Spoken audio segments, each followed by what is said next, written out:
Hi, my name is Nick Stevenson, I'm John Kraus. And I'm Nicole LaQuay. and our project is on the digital divide. So what is the digital divide? The digital divide is the gap between those who have access to a computer or similar technology and those that do not. Recent research shows that the gap appears to continue to grow. And a few other issues have come up in recent research, that being a racial issue.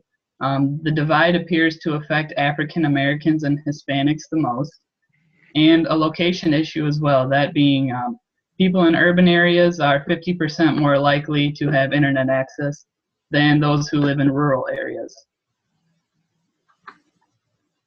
How big is the divide?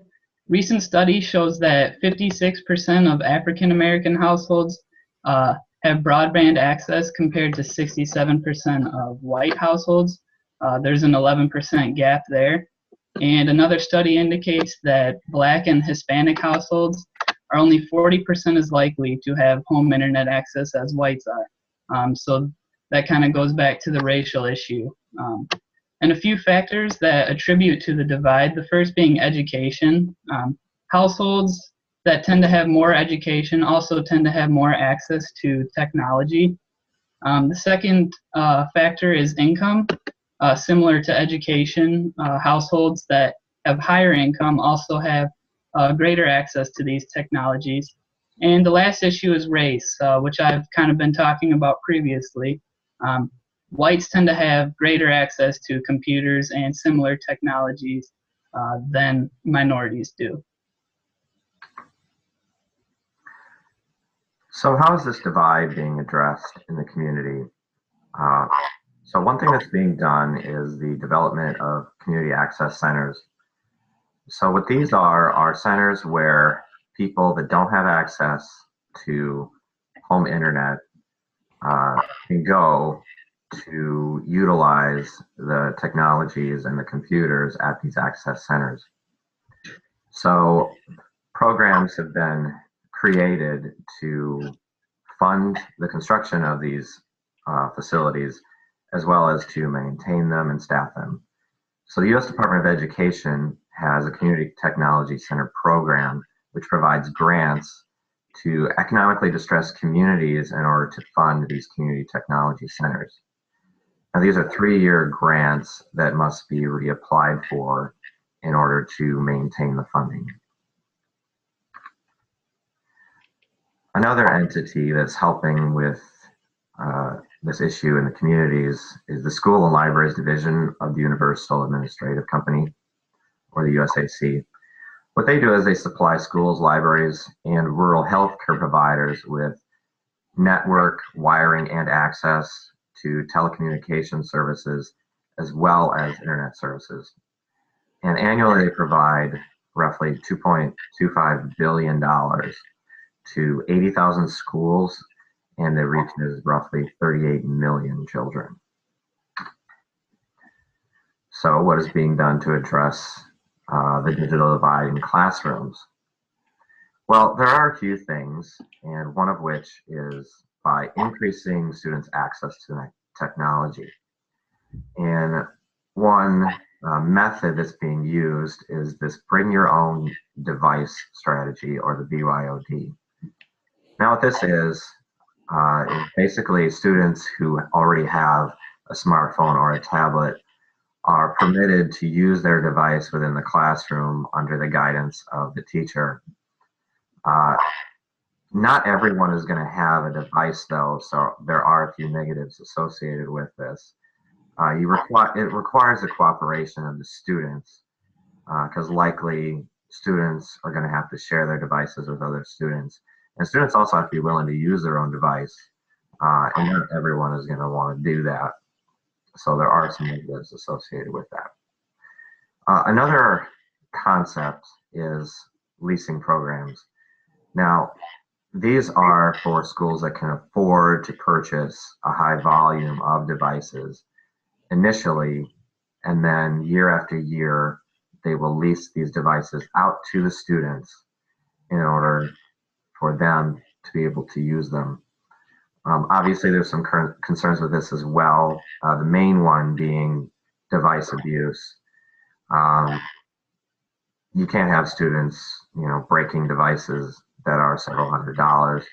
So they have to be closely monitored by both the students and the parents in order to make sure that they're taking care of the devices properly. Another thing that's being done within the schools is better use of computer labs.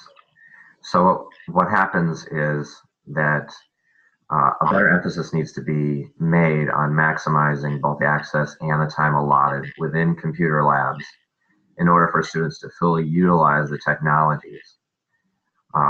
One other thing that needs to be done, however, for a lot of schools is budget increases in order to develop the computer labs so that they are viable for the students to use.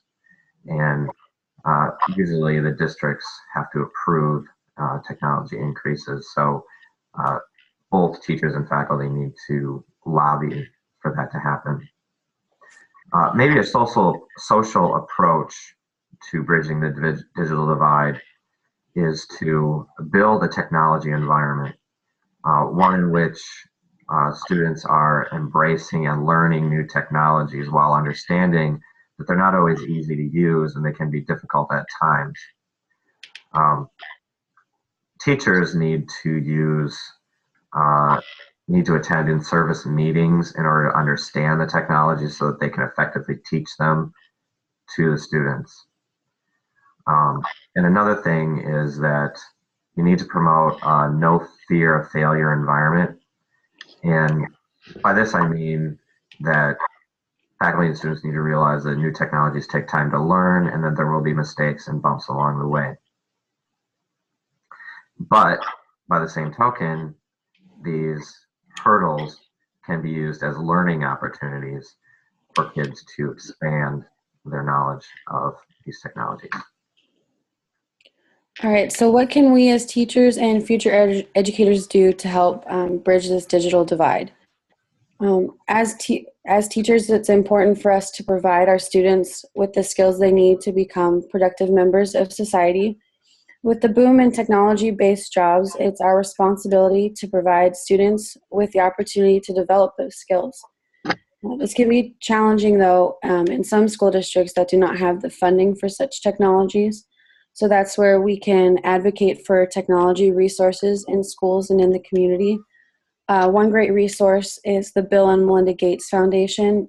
They give grants all over the country and world to promote education and ensure that all students graduate from high school ready to be successful in college. And there are also many other great resources out there for grants that can be used to purchase technology for your schools. You can also try and integrate more technology into your classroom. Use what resources you have available in your schools so students can interact with that. Find ways to allow students to use more technology. I know that in Mount Pleasant, the middle school has a great relationship with the University of Iowa, and they're implementing the TILE program in a few classrooms this year, and they're hoping to expand that to elementary schools next year. And it's also important for teachers to remember to not just use technology for drills and low-level practice, since there is more of an emphasis being placed on problem-solving skills. Using technology to allow students to develop those skills is really important. Also, we can attend professional developments that are geared towards technology in the classroom. Talking to your principal or even your local area education agency, they can help you find quality professional development that can help you learn more about technology. And also think about maybe before or after school programs that are centered around technology. I know that there was a school in Iowa that used this time to allow students to work in robotics and learn more about that and create robots and even compete in competitions. All right, here are our references, and thank you for watching our presentation on the digital divide.